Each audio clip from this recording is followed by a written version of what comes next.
Hi friends, welcome back to my channel. My name is Ashley Ariana, joined by the wonderful Marco from Clutch Gene Sports. Here with you guys at a little bit of a different time today. I also have my mic set up because yesterday my dad was yelling at me because when I talk with my hands, I throw the mic everywhere. um, so hopefully my audio is a little more stable. I thought we would open up with this, which I thought was hilarious for Marco. It's definitely my fault. Marco and I were supposed to go live at 3:30, and then I went to go for a sunny walk, and it started pouring down rain. So I ended up being a little bit late. But Amino says, "Damn, did someone kidnap Marco? Where you at, homie? I can set up a GoFundMe for the ransom." Just saying, everyone, you're right. I kidnapped Marco. It's my fault, but I let him. He's handcuffed to the desk right now, but I let him stream just to keep up appearances. Oh dang! For those following March Madness, Yale, which is the 13th seed and a Ivy League school, is only down 2 points against Auburn, the 4 seed, with 2 minutes and 20 seconds left. So I'll definitely be updating how that goes. Who If do you you're want to win, Yale or Auburn? my bracket has Auburn, so I'd prefer Auburn to win, but I always like a little Upset. Cinderella story. If Auburn can make some noise, that'd be kind of cool. Or yeah, I meant. But I'm actually really liking Colorado. But this is football talk today, and not There we necessarily go. Really quick, basketball. you see the only college basketball I really tune into often is UCLA, but they had a down year this year, right? Yeah, they weren't that good this year. They didn't even make Yeah. the tournament. Damn. Damn. They I don't can't go know. You dancing can this see year. I'm such a bad fan when it comes to other sports besides football. Like with the Warriors, I only like them. Like I'll watch the game Only when they're in the playoffs. casually, but the playoffs is like when I get really into it and stuff. I'm kind of terrible at really keeping up with it. I feel like there's this especially with same thing with baseball. It's so oversaturated. Like it feels like games don't matter as much, which is hilarious because with football, I feel like I'm always like, I want there to be more games. Like I want more, but I feel like the the fact that it is kind of like it keeps you wanting more Oh might yeah. be what makes it so special. Well, the Is thing is, 82 games for basketball is a long time, especially when you have like players. You can hear me, right? yeah. Especially when you have players who don't even play 60 games. And then MLB, they're playing 100 and 150, like 180 games. Is like, Yeah. who really watches the first couple of months of the season? Like, I like watch it every once in a while to start the season, but like come closer to like July, August time, I'm tuned in. There you go. Well, speaking of things that we are tuned in for, and this is a side note. Is football your favorite sport?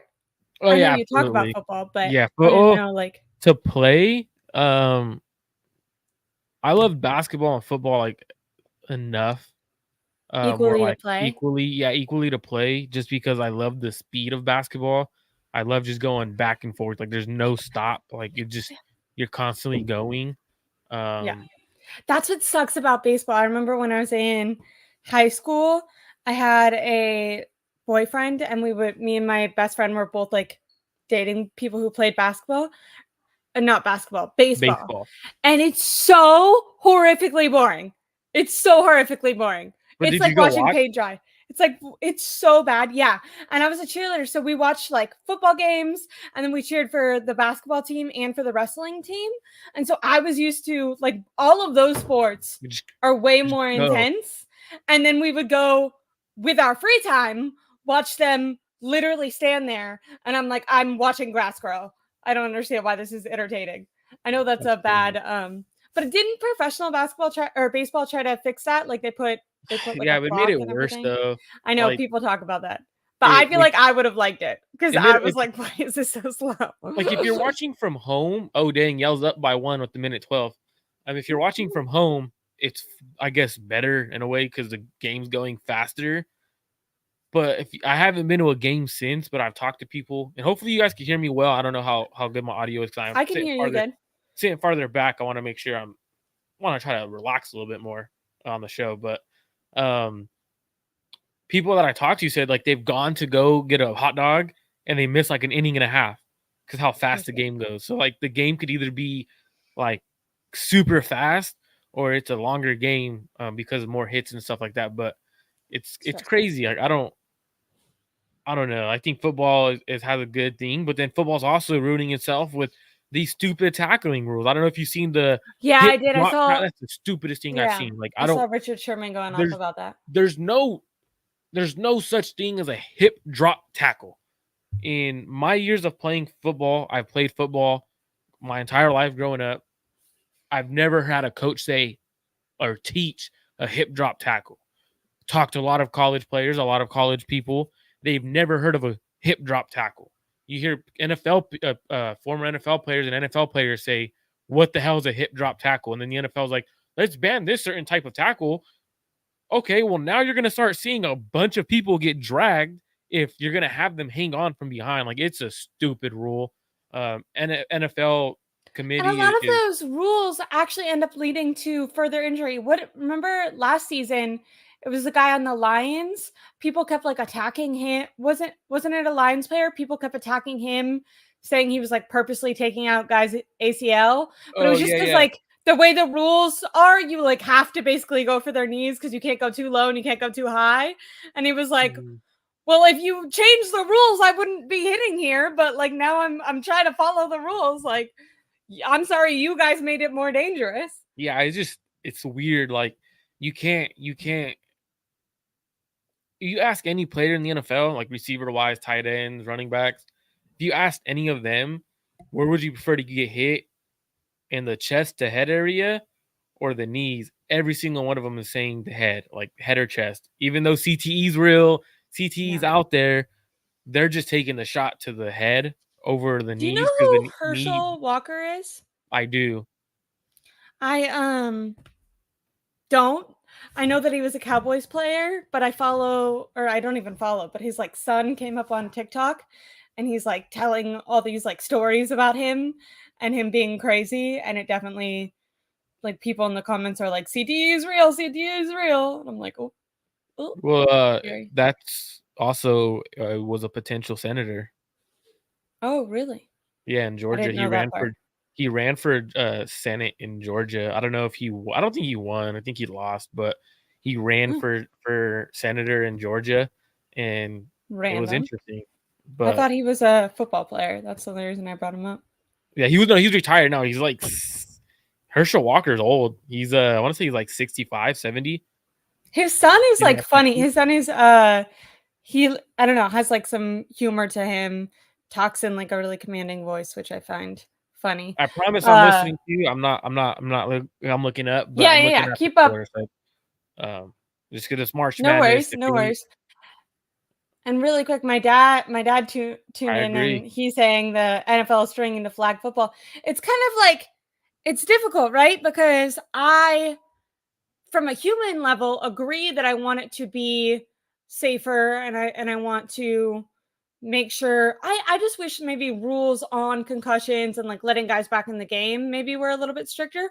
But at the same time, it's hard because so many NFL players have came out and have actually talked about these rules and kind of playing at half speed like this is the problem Mhm. with when you have a week 18 game if you already have a playoff spot, a lot of times people are like, "Oh, like tell them just to go like half." And I remember Fred Warner talked about, and we've definitely heard other players talk about this too. Like you're more likely to get injured. Like you kind of have to psych yourself up and brace your body to tackle, brace your body to take tackles, to run, to sprint, all this thing. Because if you're kind of hesitant out there, you're more likely to get injured because your body's going to clinch up faster and you might not like be physically prepared. So it is kind of it's a hard balance. I don't know. As someone who I eventually want kids and stuff like that, I feel like the discussion of like should we because isn't there like a stat that like 75% of kids, even if you just play high school football, have some sort of I CTE got in their CTE. brain? It's all good.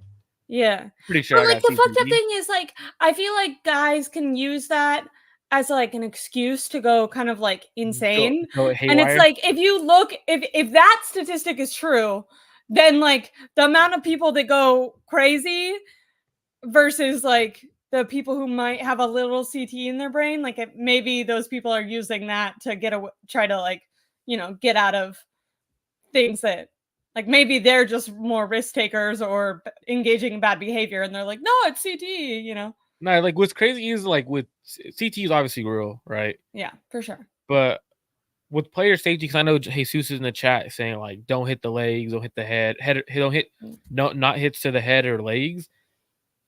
Like, so what do you dictate what a hit to the head is in terms of, for example, if I'm going 100 miles per hour, right, and I'm aiming to shoot for your hip, okay, but the ball is thrown and it changes the receiver's level, or the receiver decides to lower his head and shoulders, and now I'm hitting him in the head because of the ball was thrown bad. The player decides to lower his shoulders, or if the pass is thrown high and I'm making a play on the ball or something, like you can't truly say don't hit the head, don't hit don't hit the legs, because the way the game is played and the way it's truly played, the defense has to be able to try to prevent a pass from being completed. So for me, it's one of those ones where the Higbee hit was interesting because one, the safety could have let him up and probably broke his ribs. That's cool. It's a legal hit. The safety could have, but at the same time, if the ball's thrown on time, on target, Didn't Higbee Tom isn't Brady getting come lit back up. and talk about? Didn't Tom Brady talk about that one time? Like Yeah. nowadays they blame defenders, where back in the day, and I know I don't know if my dad can type, but my dad has had this conversation with me before, where back in the day Steve Young would also talk about this. Like it was on the quarterback also to keep their receiver safe. Yeah. Where Like now I feel like all the blame goes on the defensive players, and it's like, well, you should know exactly how to hit them and exactly how not to hit them. And it's like before it's a contract sport. Everyone knows what they're signing up for. And I remember there's been a couple Tom Brady interviews where he said like his receivers would let him have it if he was, throwing hospital balls and stuff like that. Where and nowadays rightfully so. people will yell at the defender and the defender gets punished or taken out of the game when really maybe the ball was, in thrown right to a spot there was no way that the receiver was going to get out of trouble. Yeah, But rightfully so. Like players play at the end of the day, player safety is legit. Like it's something we need to worry about. But at the end of the day, like if we're gonna start penalizing defensive players for this hip tackle, what they're calling now a hip drop tackle, which I've never heard of in my life. I've been around football for a long time. I talk to a lot of people who coach football and play at a higher level. They don't even know what that is. So it's like, what are we doing here, rule committee? If we're gonna do that, let's start penalizing quarterbacks for terrible throws. Like if you're gonna throw a hospital ball and my only target is the receiver's head, what do? Just let the receiver catch the damn ball, or do I make a play? Like if that's gonna be the case, start throwing flags on quarterbacks. Hey, that was a bad throw. Like if we're gonna take player safety true and you're gonna truly, so for me, it's just weird. I thought that was, I just think it's weird. And I think like JD Durham says in the thing, as long as it's not a malicious head to target. Oh my God, Florida just tied it up 100 with 9 seconds left. Colorado's going down the court. Timeout's called. But as long as it's not a malicious hit to the head and it's used not intentional, it's not on purpose, it shouldn't be called. Like it's at the end of the day, you're gonna have those kind of hits, unfortunately.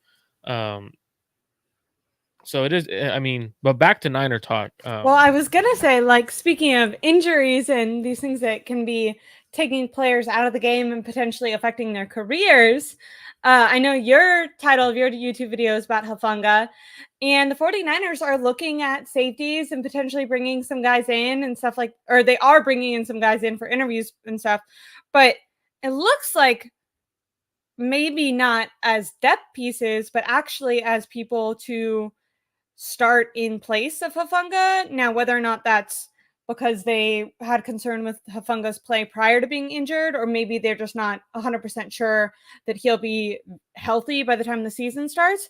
How do you feel about what's going on with the 49ers and with Hufanga? The Hufanga thing's interesting.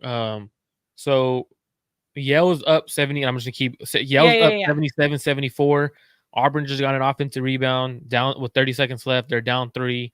Auburn looks like they're in trouble. They missed a layup, 20 seconds left. Uh-oh. Yale just got fouled going to the free throw line with 20 seconds left. Interesting game there. But for the Hufanga situation, it's very interesting because they're bringing in a player who has injury history, but he had a great year last year in Julian Blackman. He had a visit with the Niners. Now, a lot of people are saying, well, it's just to see a 3 safety look. I don't truly see how you could do a 3 safety look in terms of you have Talanoa Hufanga, who isn't great in coverage. Bang! That's pretty much game because Colorado just hit a shot from deep. Oh, from beyond half court. Colorado seals the deal. They move on to the Colorado next wins? round. Yeah, Colorado wins by 2 on a 1.6 seconds left shot. But when you look And at who it, did you have them winning? Really yeah, I quick? had Colorado winning, but I also There had you go, Auburn winning. So Marco. I also had Auburn winning, and most people had Auburn beating Yale, so it kind of sucks on that end. But Did Auburn just lose? Or you they're said they're at down. the They're down 3. Yale is at the free throw line with 13 seconds left, so that's pretty much ball game there. okay. But when you look at the situation with Hufanga, right? Mhm. Hufanga's a really good player, an all-pro. You know, he's expected to be back during the season. People were saying, "Oh, it's for a 3 safety look." You can't truly run a 3 safety look because yes, you have Julian Blackman who can line up in the slot. He can line up at free safety.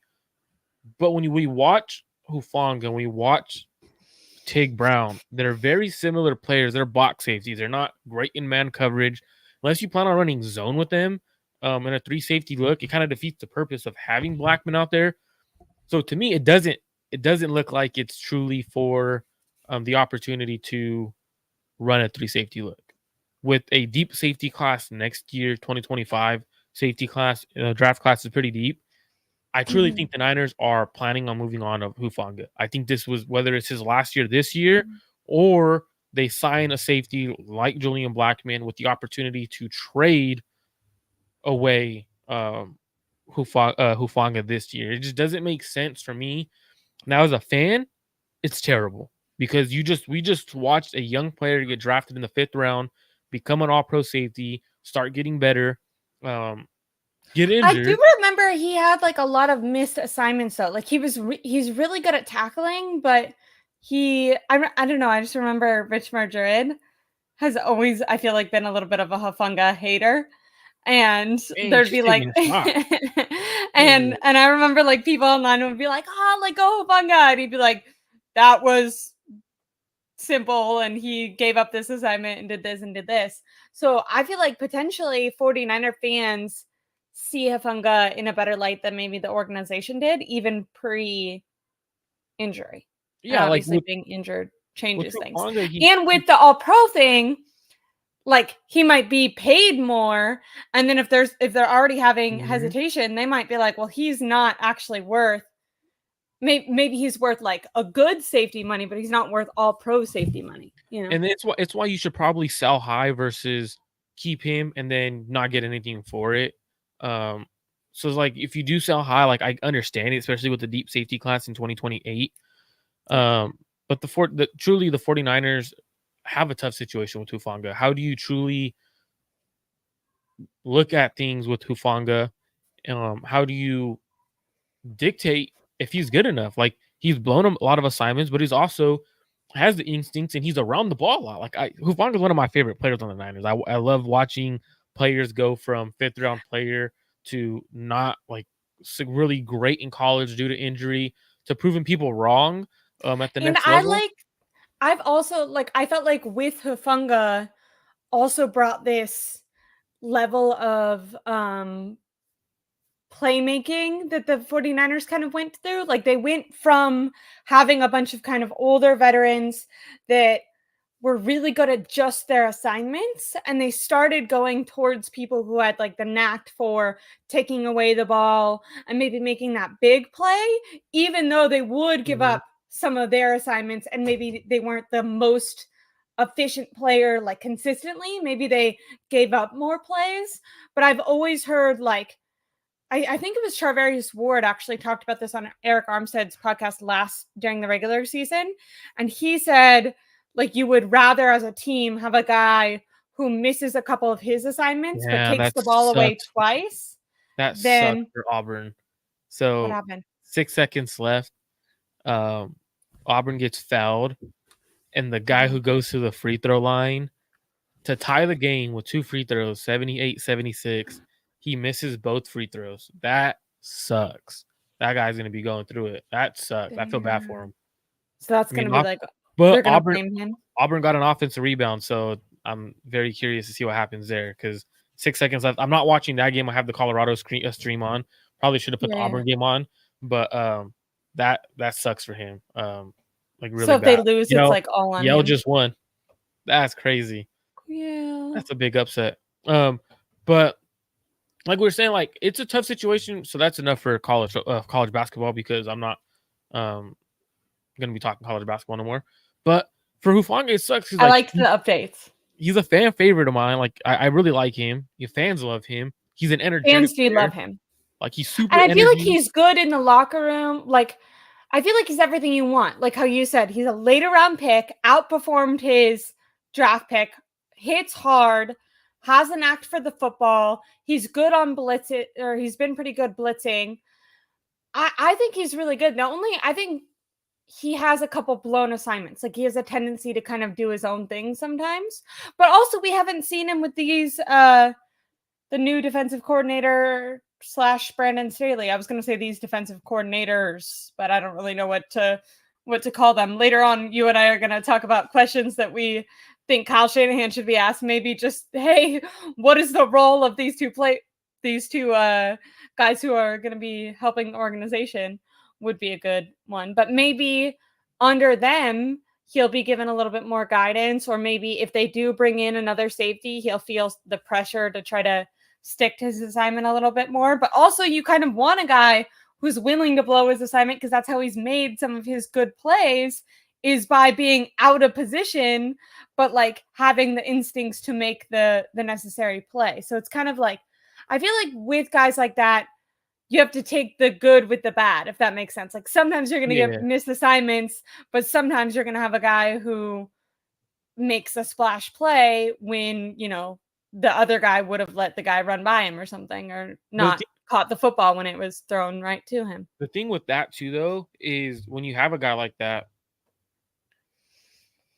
it makes a lot of things harder on other players defensively because now they feel like, so a lot of times, like when you're playing with a teammate who does things out of his assignment, you feel like you have to make up for that sometimes. Now, the thing is with the Niners is the Niners cover 3 scheme that they're going to be running. They want to run that Seattle-like defense, and that's why they hired the defensive coordinator who has been under that scheme.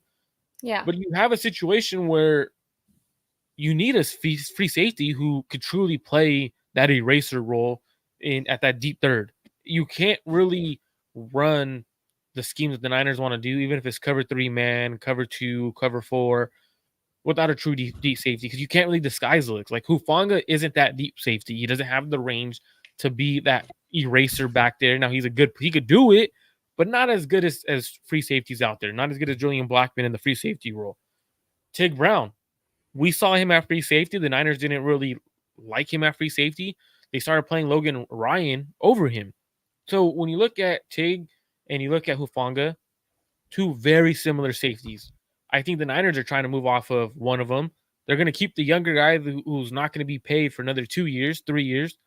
And they're going to try to either move Hufanga or sign someone now where they could let Hufanga play out his contract and they could at least have a 3 safety look every once in a while to spice things up, throw different looks at teams. But I don't think. Now, are you surprised that they didn't, like, that they're not trying to, and maybe they did try, but he's just older, bring back Gibson?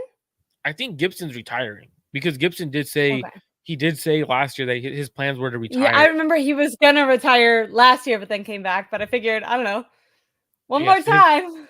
That's what his plans were last year was to retire. So looking at that, like he might retire. But it definitely looks like the Niners are trying to move on from Hufanga, whether that's this year or next year. I get money plays a factor into it. because he's an all-pro. Like he has an all-pro nod. Yeah. But like, what can they truly get for him in return? But A fourth also rounder, fifth rounder? the injury might, like the all pro bumps up his price and then the injury might bring it back down, you know? That it's just, you're definitely right on that one. But like in the price range to get back for him, because he's coming off an ACL injury, and the team's most likely going to have to extend him wherever he goes. What do they get in return? A fifth rounder? No, I think Fourth he could rounder? get. The You most think you're he getting could is a get a fourth. third? You don't think Most you're third? getting. No, he's coming off an ACL. He's already a player who didn't have the athletic profile coming off an ACL injury. If that ACL doesn't Yeah, recover you're right about that. the greatest, the team Because just he was lost already on kind of third round. slower. Yeah, you're better off drafting Kalen Bullock from USC, who is that deep safety, a middle of the field safety. So it's like Niners are in a tough situation with Hufanga, a really good player on their team, in that strong safety role, who tore his ACL but has also had an All-Pro year. And your contracts are starting to add up because you keep restructuring contracts and you're pushing money down the line when you have to resign some of your better players. And are they truly all in? Because if you're all in, That's my question. like, are they all in? Like, do you Can I think they're ask all you? in? No, I Why don't. not? I think that they're trying to get their roster to be potentially as good as it was last year, which I think is a mistake because last year their team wasn't good enough. According to them, I actually think their team was good enough and their coach wasn't good enough and didn't know the rules. But since they're not coming out and acknowledging that, they're You saying, want to talk hey, coach? we need a better team. We didn't have the best team, supposedly. I don't even think that they had that. I was trying to put my, I What are will your say, thoughts on? I want to ask you something because I know you're talking about you're saying they're trying to make their team better, right? Mhm. What are your thoughts on all these smaller end free agents that they've signed? Like, they've signed a lot of depth pieces where it's their depth along the D line is a lot deeper than it was last year, in my opinion. They Which I do signed a think is smart.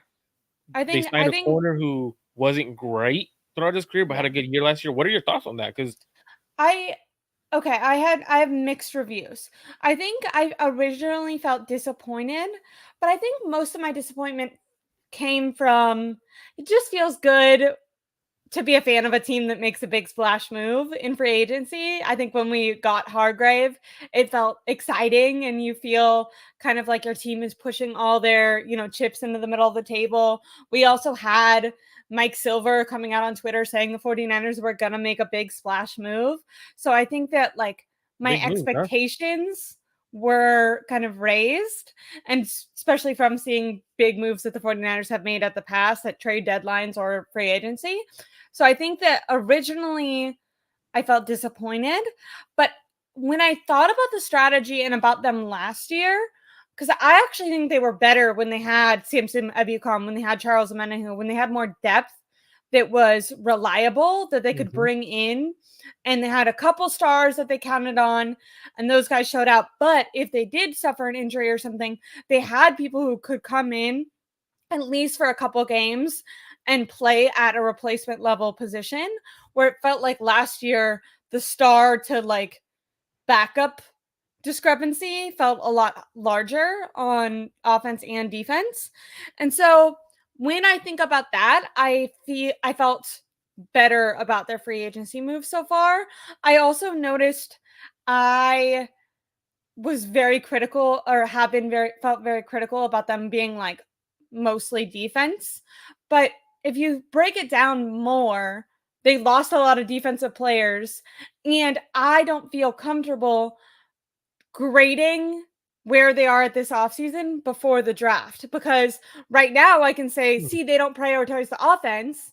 But it's like if they draft with their if they move up in the first round and go get Mims in the, for the O line in the first round, then I'm going to be like, yeah, they were prioritizing that. They just didn't prioritize paying a guy potentially too much in free agency, because when you think about the guys who are normally available, and I'm not saying, maybe there were some good offensive linemen they could have gone. I know the Rams did.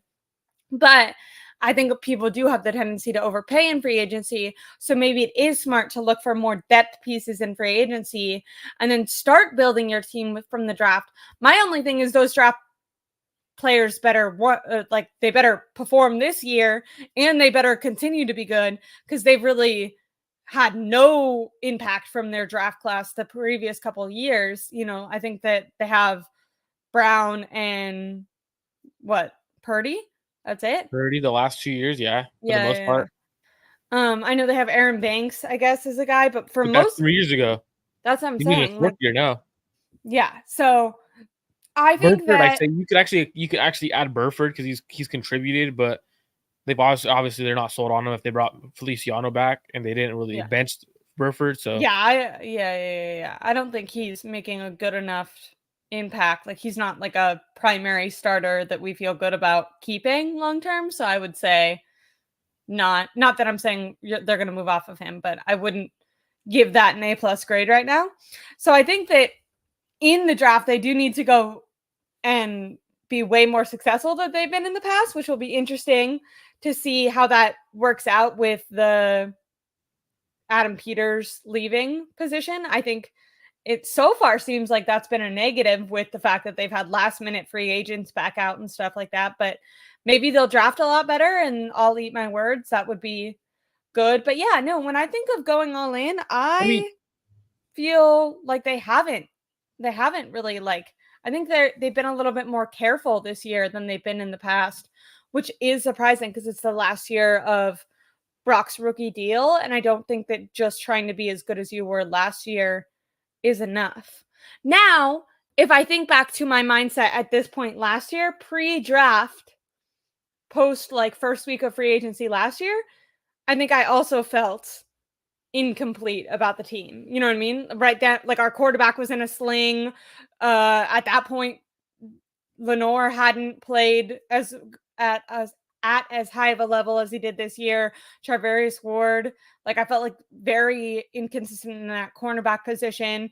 Had tons of questions for the offensive line. Still have those questions. But I will say, if I try to think back to my mindset then, it does bring me a little ease now when I think of how well they ended up being and how maybe hesitant I was about how they had done so far at this point last time in free agency. yeah, I know What about you? with last free agency when they signed Hargrave, I had said right away that was a bad signing. I was like, one, you overpaid for a player. Two, he's not a good run He was defender. bad bad against the run. So for me, I always right away I was like, oh, that's a bad signing. I was like, I don't think that's going to be something that everyone should be excited about. Like, they overpaid him and then they had to restructure his contract this year. So it's just an interesting thing. I don't mind going bargain shopping. Truly, I don't. I mean, especially because you have a lot of players that contracts are about to come up and that you got to pay.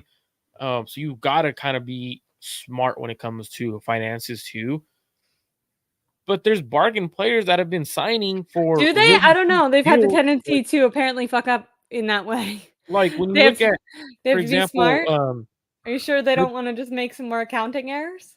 oh, she's taking shots. If you're looking at Tyler Biotis, who the Commander signed, and I'm not saying, I'm not bringing him up because Adam Peters signed him. I think he's a quality center, a lot better than Brendel. You could also play guard for 1 year, so if you wanted to wait for Brendel, but Tyler Biotis, he didn't go for crazy expensive money. He signed for a 3-year, $29 million contract, which is about $10 million a year, $20 million total guaranteed. He has a cap hit of 4 this year, 8 next year, and 10 his third year, with an out in the second year. But then you look at the Niners' first signing, which was Leonard Floyd, right? Leonard Floyd's contract, I believe, is his first year. He's getting $12 million guaranteed in that first year. Cap numbers haven't came out, I don't believe, on him. I believe they're lower cap numbers. But when you're it just doesn't make sense for the Niners to defensive line wasn't the issue. You just drafted Robert Bill last year as an edge rusher. You could have brought Cleveland Farrell back. So he's coming off a meniscus injury that he had surgery on. You have Drake Jackson. What they did was they told us we did not draft good with Drake Jackson and Robert Bill. That's what they told us. And that Javon Kinlaw walked. We didn't draft well. So we're seeing the outcome of them having to sign a lot of depth pieces rather than that big splash player for example, if the Niners would have drafted well, right, and they were getting production from Drake Jackson, from Robert Beal his first year, if he was getting reps, Kalia Davis, if Kalia Davis was playing, if Javon Kinlaw was playing well, and they picked up that 5th-year option, who else am I missing? The 2 tight ends, Cameron Latu and Braden Willis. We saw Braden Willis on special teams. I don't even D. think Winters, Lazu's going to be on the Jalen Graham. team this year. You shouldn't.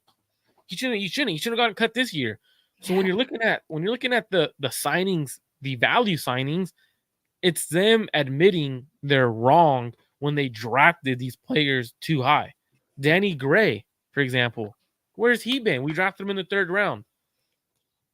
Like, that's interesting. Jawan Jennings didn't get more money because they put a 2nd-round tender on him.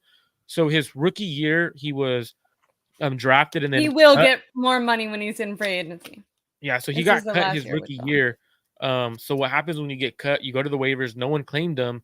Niners signed him on the practice squad, and then they eventually signed him on a 3-year contract. When that happens, you're on a 3-year contract. You become a exclusive right free agent and then a restricted free agent. So since he's a restricted free agent, then the Niners could put a tender on him, and so they put a 2nd-round tender. No one's going to trade a 2nd-rounder for him. So that's why he's at where he is in money-wise. So, like, everything the Niners did was admit their wrongs on their draft picks.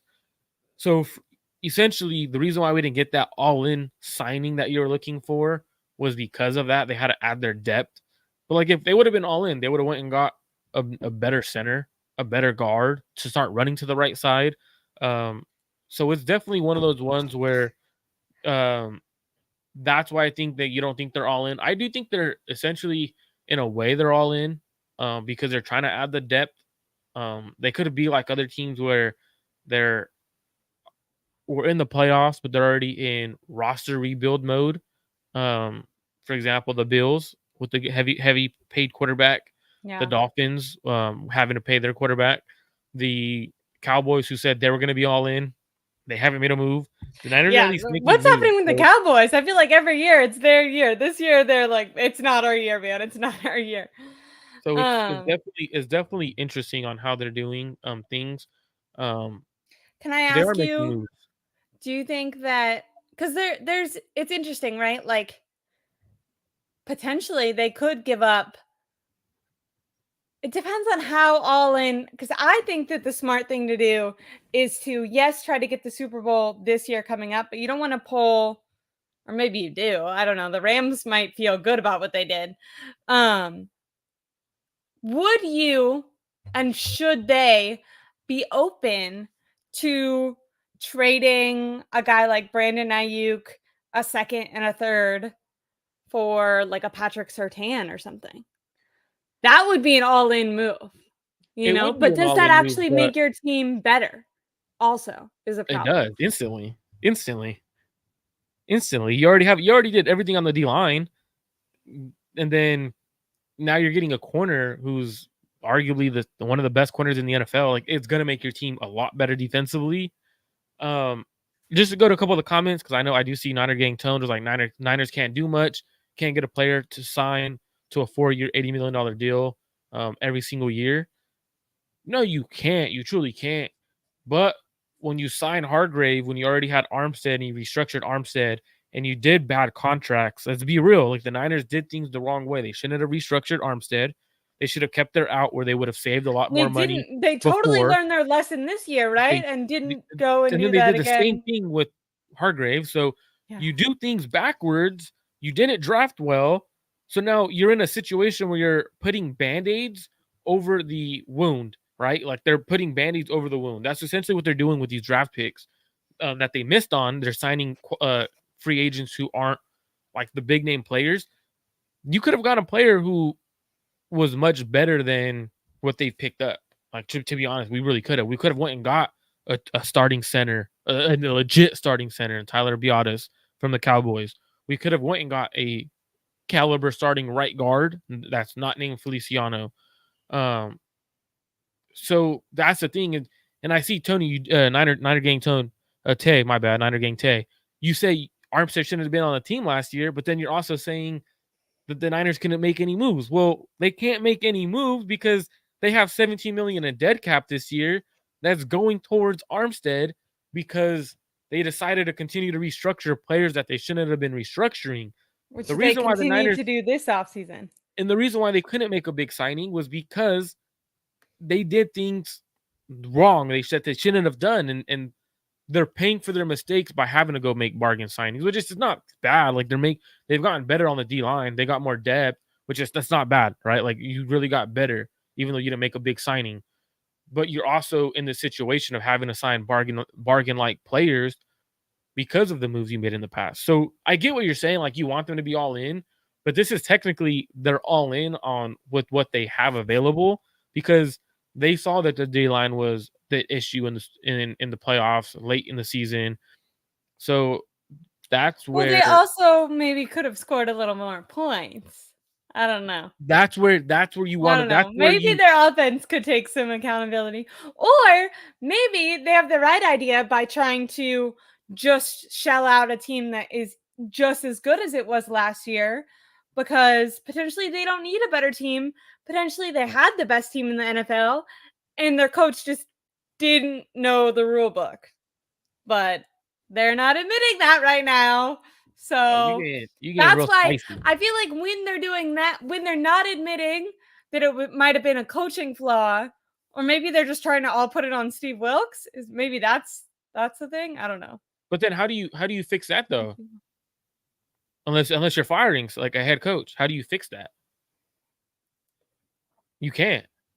You just got to keep rolling with if you truly believe that's the coach. Kyle Shanahan can come out and take accountability. Maybe when, But then, maybe what is hopefully a reporter asked him that with the owners meetings coming up this week. Hopefully someone can say, "Hey, Kyle, like I know that we asked you right after the Super Bowl if you felt like your offense could have done anything different with some time to reflect. Have you done anything to change your coaching strategy? Do you feel like there was areas of opportunity that you could improve and things that are you going to bring anyone? I know you have Brandon Staley for the defense. Are you planning on bringing someone like that on offense? Or do you think Brandon Staley will be able to give you, advice that you're willing to listen to? I don't know exactly how you would phrase this, but asking Kyle Shanahan if he's done any self-improvement could be a way of him, because it seems like he has a little bit of pride issues, but maybe him admitting that there's a little more self-improvement and maybe some errors that he made, and it's not just all being on the defense. so then And at that that would point, it's back satisfy to me as a coaching. fan when it comes to like how I feel like they've done player-wise. Like maybe I could feel a little better with them solely trying to add depth and not trying to make a splash move if I felt like the coach was like, actually, I think we had a good enough team. I think really what it came down to was me not instilling enough confidence in my quarterback, not getting the ball to Brandon Aiyuk. Yeah, we plan on signing Aiyuk, and I plan on adjusting my scheme to make sure he gets more than 3 targets in every playoff game. But what does that Those would do? be So questions. what does that do for the Niners if he comes out and says that versus he's saying that internally? Like, what does it do for? It doesn't do anything for the Niners if he comes out Yeah, and yeah. says, "Hey, You're and right, that's you're right. on A me. lot It's of on that is me." like, Yeah, like he could be doing like, you know what? Hey, Jed, you know what? I effed up. I messed up. We should have had 2 Super Bowls by now, but I've messed up. I'm looking at myself in the mirror it just and doesn't feel like he does that, you know? I mean, I don't But know if he maybe. does or not, but it's like he doesn't have to come out to the media and say that was my fault. This is what I'm gonna go be doing forward. We're gonna sign Aiyuk, like because now you're giving the NFL what your draft strategy is by Okay. potentially saying I'm gonna sign Aiyuk because there's teams out there that think the Niners are gonna trade for I trade Aiyuk. Okay, well now let's say a team thinks we're gonna trade him, but they're gonna give a top 15 pick, a top 20 pick. Like that's a huge draft move because now the Niners could go get a at whatever 15, 20, whatever. They could go get an offensive lineman. They could get a receiver at 31 and you could still have a potentially a Super Bowl caliber team. But it's so you don't come out and say things to the media if you don't have to. Because now that's where you get yourself in trouble when you speak too much, right? And as a head coach and a GM. And I know one of the questions you had was Jed York. you want Jed York to say something? No, I'm just saying you talked about speaking too much. I thought, maybe he could Oh, tune in remember and we said we were gonna talk listen about to that that? as We well. never did, but hey, that's something that happened. But so I think moving off of Talanoa Hufanga is crazy. You don't think the Niners are all in, but there's owner meetings coming up, and the Niners head coach and the general manager is going to be there. If you had to choose a question or two, is one of the questions you would ask be to Kyle, like, hey, have you self-evaluated? Like, what have you looked at where you watch the Super Bowl and you're like, you know what? It's either my fault or do you still believe you did nothing wrong? Yeah. I definitely would phrase it differently because you want to make sure he doesn't like respond defensive and start. I feel like he has such a tendency to be No, you snarky. can't. You got to corner him. Um, You can't. With Kyle Shanahan, you got to corner him because he decides to be like you said, snarky, like smart, like a smart ass. To be straight, like yeah. he tends to do that.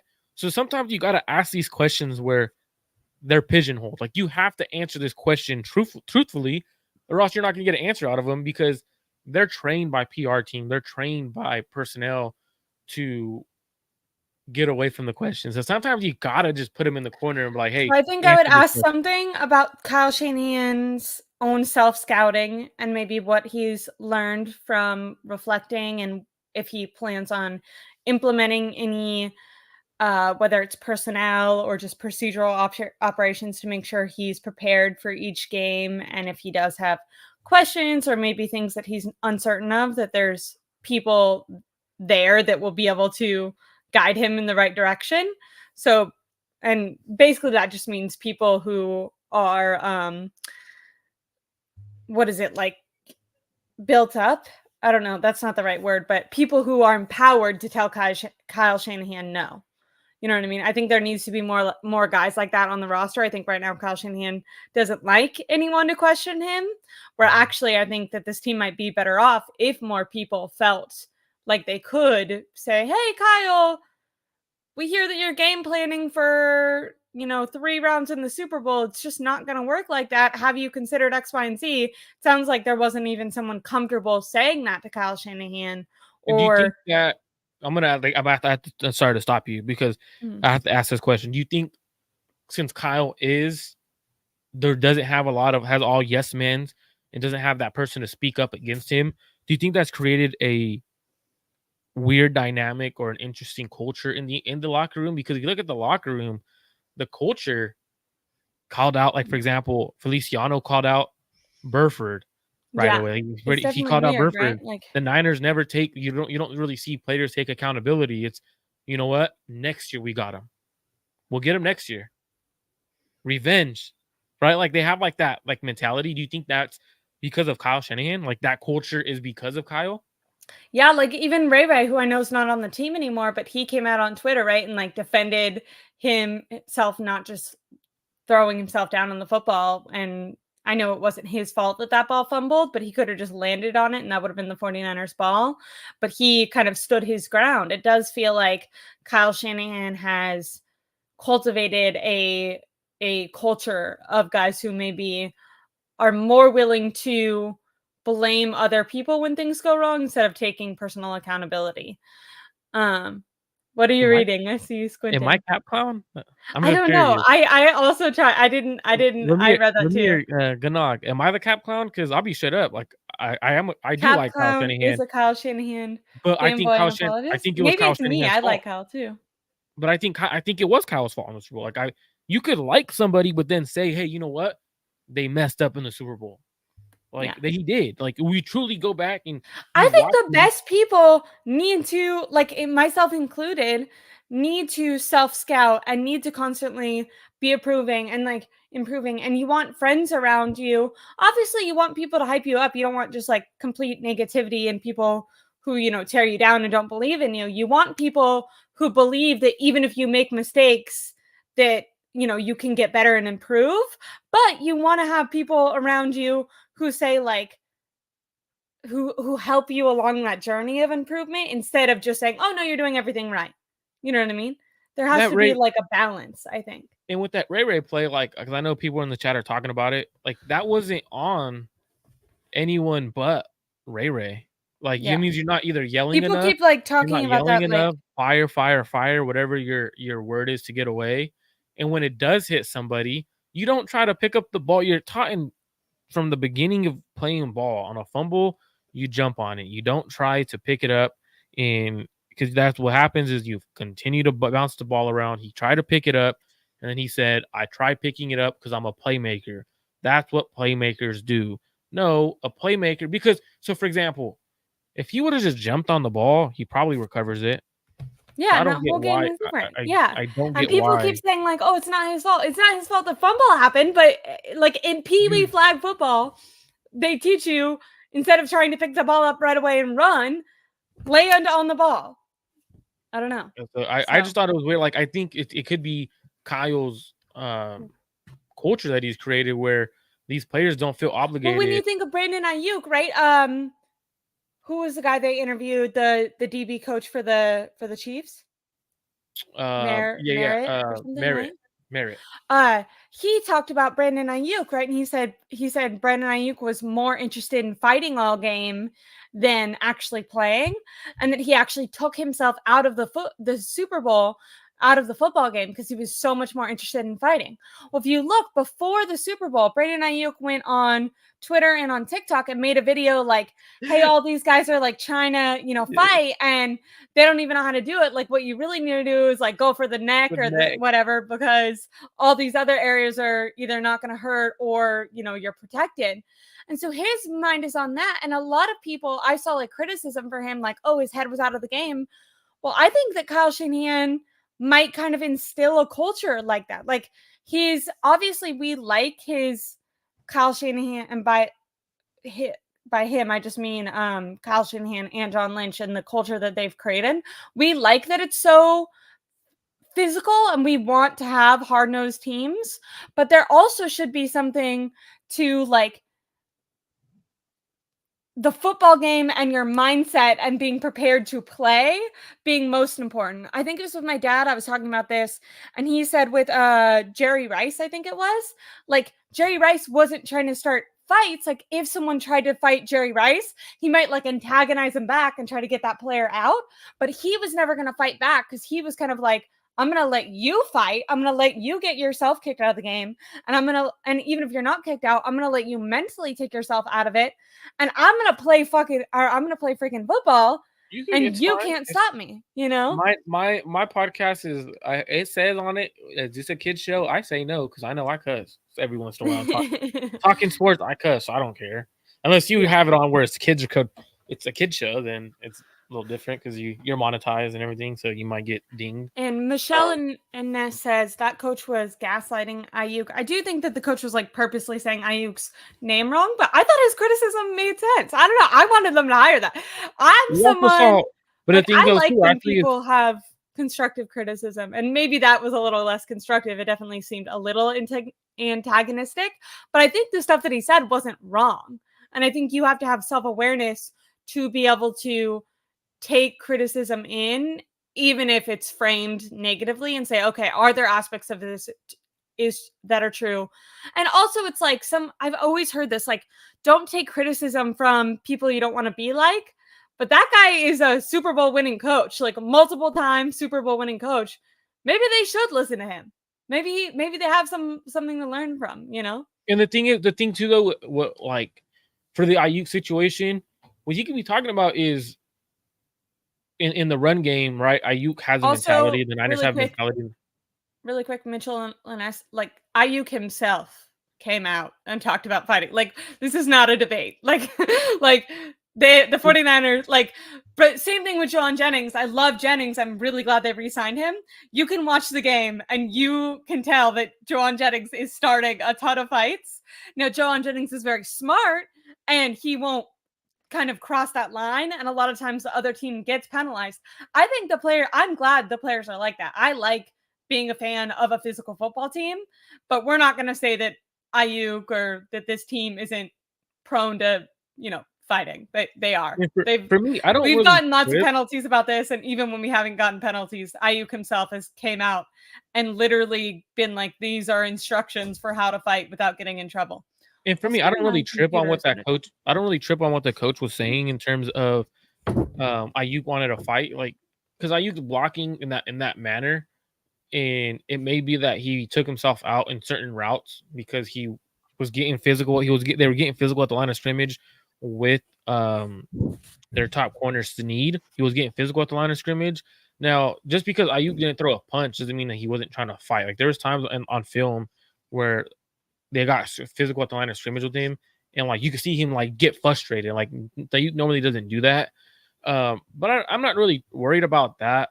I'm truly not. Like what the biggest Yeah. thing is I'm also not. I just think that, like, we were talking about culture yeah, and culture wise, like it's just weird that he came out and like was like, yeah, well, every player knows if you're gonna get in a fight on a football field, one, if you don't have your helmet on, you throw it back on, and you run over there because if you some rookies will throw a punch at a helmet like dummies, break their I've knuckles. definitely seen that. And you're Um, like, makes no you're like, sense. that's Like, hurting you, not them. oh, but I wanted to bring up a comment because we were talking about the Talanoa Hufanga situation. We were talking about going all in at the 424 mark. If you could go up and you could bring up Jesus M's comment about that is why Purdy's overpay will be a mega mistake on salary. Okay. 424. And I want to talk about that real quick because if the Niners are not all in like you say this year, is that an issue? Because you're gonna have to pay Yeah. Brock Purdy after this year. Yeah, I know he'll have a year left on his rookie deal, so his cap number will go up a little bit due to the bonus and stuff like that. Like it'll go up just a tad bit because he's only making 1 million next year or whatever. But he's probably going to get paid roughly what More than that, Kirk right? Cousins. He's probably going to get paid what Kirk Cousins got at least. That's at least the minimum, like Yeah. right, like that's the starting point. I think But if like you have to 50 pay to him, 60, probably. if you have to pay him that much, is not going fully all in That's what I'm a saying. Go big win all this year? in this year. Yeah, I do. I think it's crazy. I think that is where it is like, I think as a long-term team building strategy, you can look at it and go, okay, it makes sense to kind of look towards the future, especially if maybe when you're looking long term, you see Brock Purdy as your guy, you see Brandon Aiyuk as maybe the wide receiver one. When we're talking about questions to ask Kyle Shanahan, like, are you open to adjusting your scheme?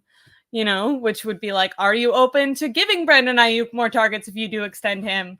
Because with the amount of targets that you're This getting, it's conversation, definitely I'm just not saying worth right now, it. this conversation's about to get juicy in the chat because I already see Jesus M saying Niners don't have to overpay Purdy, draft a QB in 2024, coach him up. And then Golden Dragon said you can pay QB Brock whatever. He can still lead you to the Super Bowl. Can he really lead you to the Super Bowl if you don't have a great O line and a great defense? That's the question. Like, I mean, a lot of people say Brock Purdy's the truth, right? Like they say he's an elite quarterback. An elite quarter. I'm gonna be straight up. I'm gonna finally say it because I haven't been wanting to say it, but I keep seeing people talk about Brock Purdy as elite. I know I've came on and I've been critical of Brock the last 2 years. I think Brock is a quality starter at quarterback. He truly is. Um, he's a quality starter quarterback. But if we're being honest, an elite quarterback, a top 5 quarterback, like people are trying to put him in the top 5.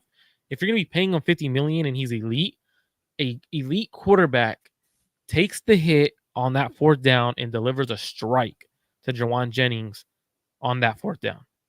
I'm just saying, like, pure arm talent. Pure arm talent. Because people are saying he's elite. So, and I'm not saying people in the chat, but I'm saying people on Twitter, people on I go on Facebook for football purposes, people on Facebook, Reddit, like if you go just to read what fans are saying, like this is what they're truly saying. He's an elite quarterback. An elite quarterback hits that throw. Like, I don't care. Like, an elite quarterback hitting that throw. So we're sitting here and saying he needs a great O-line. He needs the Niners O-line wasn't bad last year. They weren't the issue in the Super Bowl.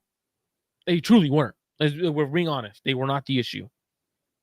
I thought the offensive line was not great in the Super Bowl. It wasn't great, but it wasn't terrible. We did see Brock Purdy walk into offensive pressures. I don't think that Brock Purdy was elite in the Super Bowl. I also don't think he was bad. Brock Purdy was And I average think in the you Super Bowl, needed but him. fans don't want to And I think admit you it. need him to be great when going against Patrick Mahomes, or you need your stars to show up great. One of the others. I think it is kind of like I wouldn't put Brock Purdy as top 5, but I do like George Kittle had like 3 targets and dropped 2 of them. Brandon Aiyuk was busy fighting. Deebo Samuel literally couldn't get open against McDuffie. Christian McCaffrey fumbled the football. Like I just feel like Brock Purdy was like we've seen games, and I'm not trying to But compare we them as also saw, players.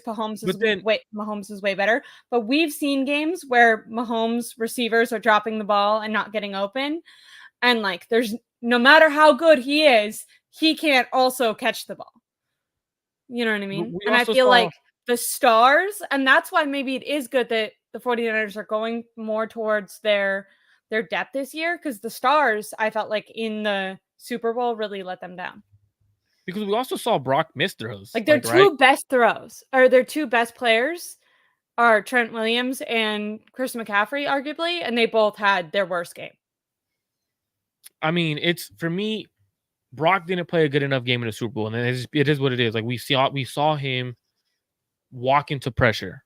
People will blame the O-line. I went back, watched the Super Bowl multiple times. He's walked himself into pressure out of clean pockets, missed Brandon Aiyuk on a crossing route that probably picks up a big play. Ball was thrown low and away. So it's like we're looking at it like he did not play. Brock did not play elite. He played an average game. He truly did. Like, and then that's not good enough to pay. You don't pay a quarterback $50 to $60 million or $45 to $60 million to play I average in don't the think Super you Bowl. base whether or not you're going to play him or pay him or not based on his one Super Bowl performance, because they're paying Trent Williams, and Trent Williams had a really bad game. They're paying Chris McCaffrey, and Chris McCaffrey had a really That's bad fair. game. That's You know what I very mean? fair. I think that you're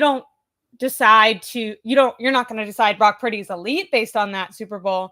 But to me, depending on how he plays during the regular season, also during the playoffs, because now he's had 2 years of going to the playoffs, and he did perform worse this past playoff season than his first playoff season, which is kind of surprising. You would think that with experience you'd get better, but he actually went downhill a little bit. So it'll be interesting to see how he performs this year in the playoffs if the 49ers get there, which I'm assuming they will, and basing whether or not to make him the franchise quarterback based on that. You know what I mean? Like, I just don't think want we to have be enough straight up. Like info yet. I want to be straight up. I don't think, like, I'm not saying like, oh, Brock is a bum. I'm not saying that.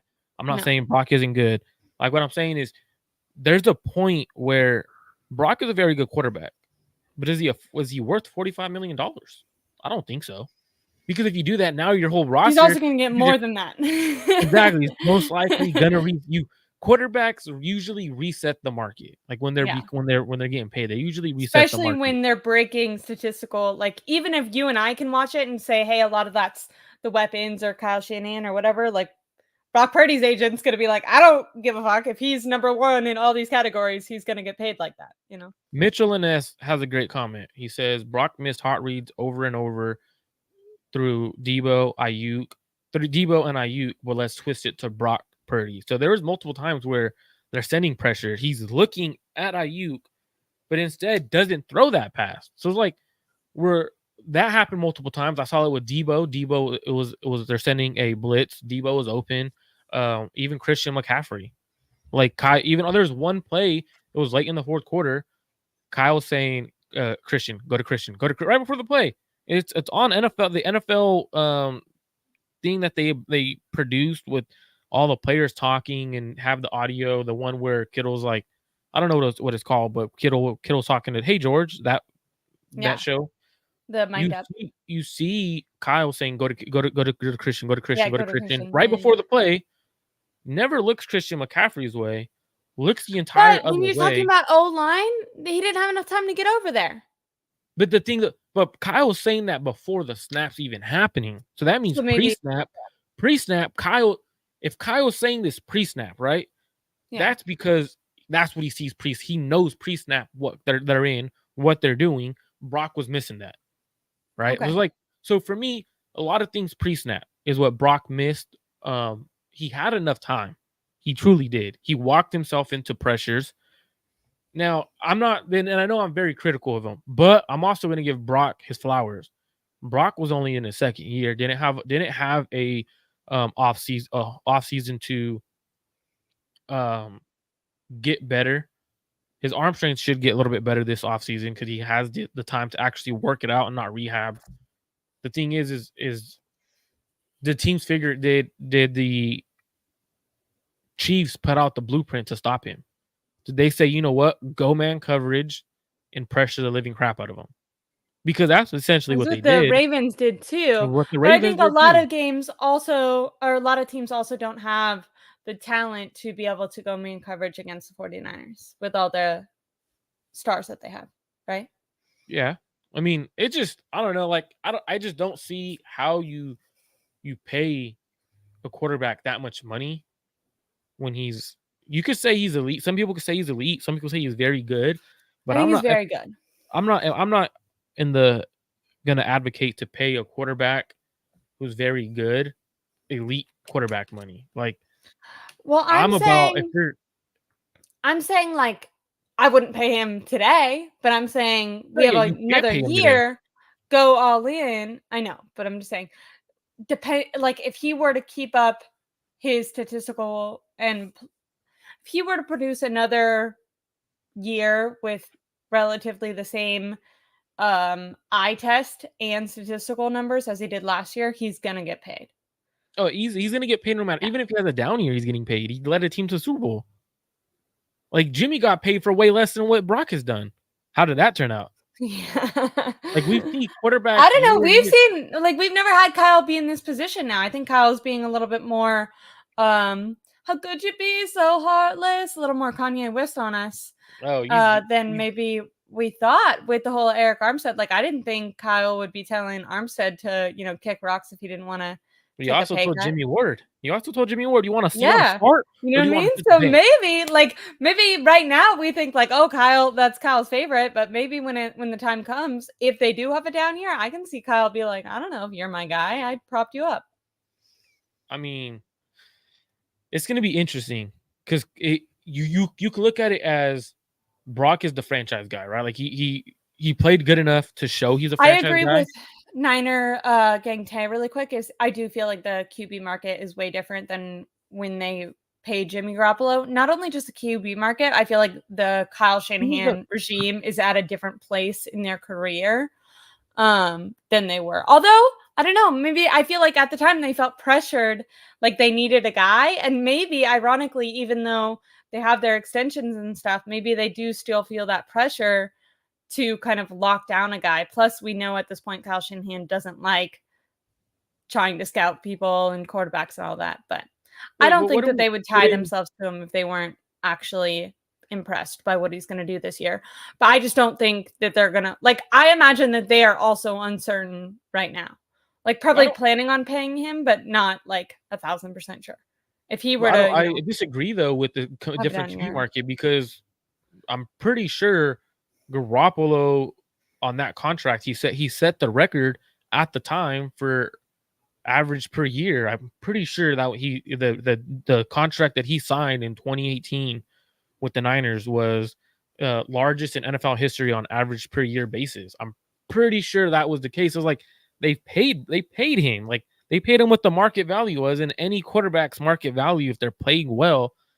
I mean, geez, I just they mean, do paid you Jimmy think off that a they have five more star. job security now?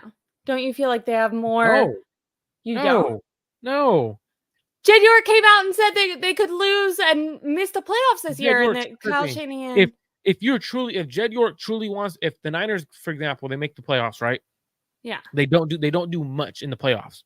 yeah. Is Jed York going to be happy with just, hey, you wasted Super Bowl rosters back to back years? You with It seems like it. He the was last going 5 years. out freaking celebrating before the Super Bowl this year that just happened. So I'm truly like I'm in the situation where the Marco's Niners saying, need to. I'm not saying I agree with that, but I'm saying Jed York came out and seemed to be freaking pleased enough. So like they definitely have to. They definitely have a decision to make. Obviously, with Brock, he's played well enough where the team isn't just going to give him away for free. They're gonna have to pay him, make the decision to pay him, and I think that's where the conversation on not going fully all in and missing on a lot of draft picks because you traded away a lot of picks for Trey Lance and he failed here. You miss on draft picks during those 3 years of not having a first round pick. That's where it becomes very tricky, and becomes very interesting with the Niners because they keep restructuring deals. They're gonna and they decide to move off of Hargrave. They lose money next year, cap wise. So it's going to become very interesting because, like, I brought up the conversation just because you were talking about going all in, and it's true. Like, this is the last opportunity you truly have to go all in if Brock Purdy is going to be that high paid quarterback. Now, if I could disagree with Kyle and John in saying you shouldn't pay Brock Purdy. So for me, it's one of those ones where it doesn't matter what I think. If they pay him and they didn't go all in this year and they don't win, now you're kind of essentially in a not necessarily a rebuild, but a retool mode because you're gonna have to start getting rid of players. Players are gonna get older and retire. How do things react and how does it trickle down after you paid a quarterback so much money? And I think that's where I agree with you in the Niners aren't all in because if you're all in, it would have been this year and you would have spent more money or necessarily, I guess, even though I don't agree with it, restructure contracts, try to get Brandon Aiyuk to be extended early so you have that extra $10 million to spend. Extend Charvarius Ward so you have that extra $9 million to spend in free agency. And they haven't done that.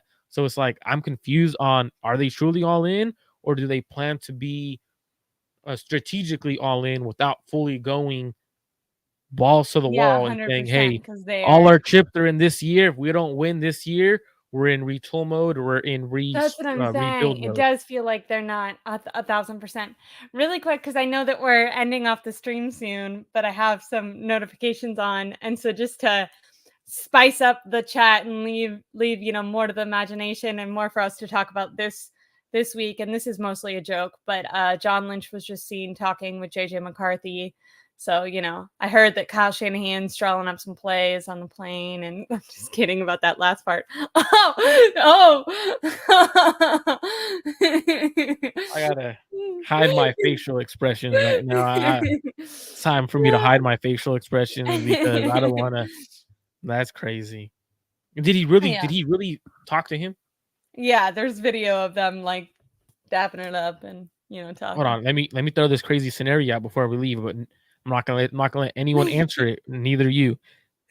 What if the Niners traded Brock Purdy on a cheap contract deal to either the Minnesota Vikings for 2 first rounders or for pick number 3 to the New England Patriots? He'd fit their culture.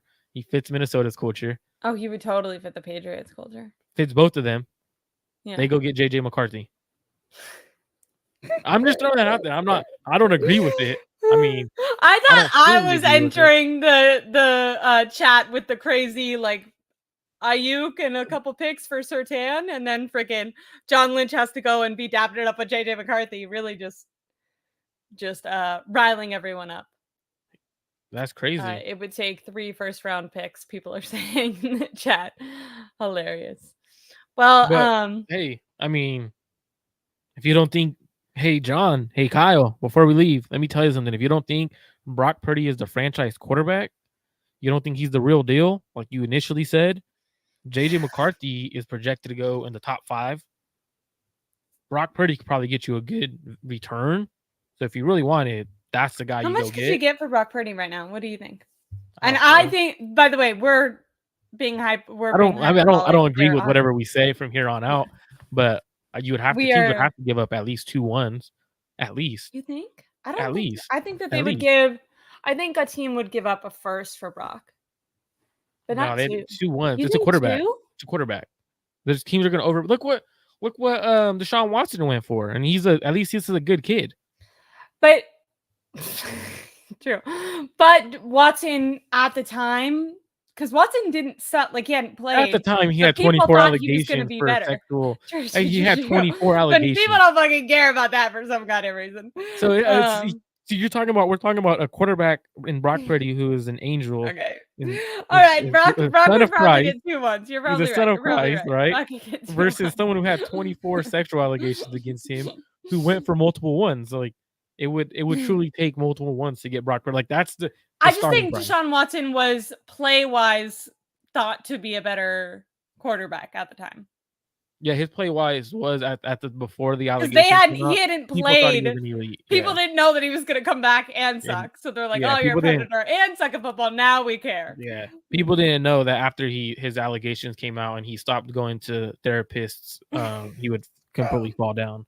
But Brock Purdy's a good quarterback, a good kid, Good guy. a good young man. So it's definitely. I'm telling you, teams would give up one. I God, know people are Jesus not is going to such believe. a hater. Teams would Brock give up Purdy's not one. even getting one first round pick according to Even though I'm not the biggest fan of Brock, Brock's at least getting 2 quarterbacks just go for that. Yeah, he's a Quarterbacks, good. especially the He ones showed that enough. put up his statistics. But I do think that other teams might be more wary that, like, not on the 49ers, he wouldn't do that. But I will say I agree with my dad. Like, this is all hyperbolic just because John Lynch was at that pro day. But I agree, you keep Brock Purdy for at least one more year. I don't know about the trading him for the rest of things, but in real life, the guy that we need to be seeing. Jesus, hold on. You're talking about the number 1 overall pick for what some teams truly believe is a generational quarterback in terms of talent on Caleb Williams. You're not giving up a generational talent for Brock Purdy. It's different.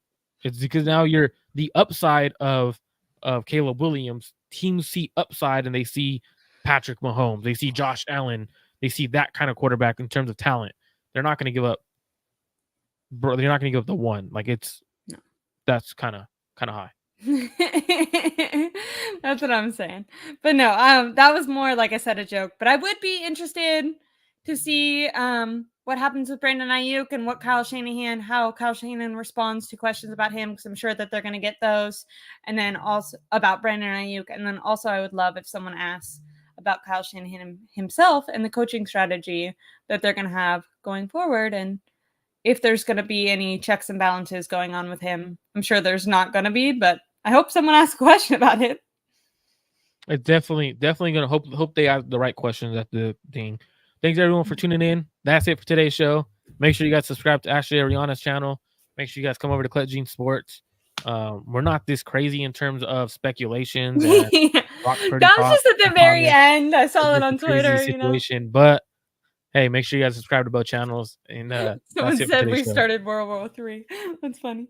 Everyone, have a great weekend. Drink lots of water. Bye. I think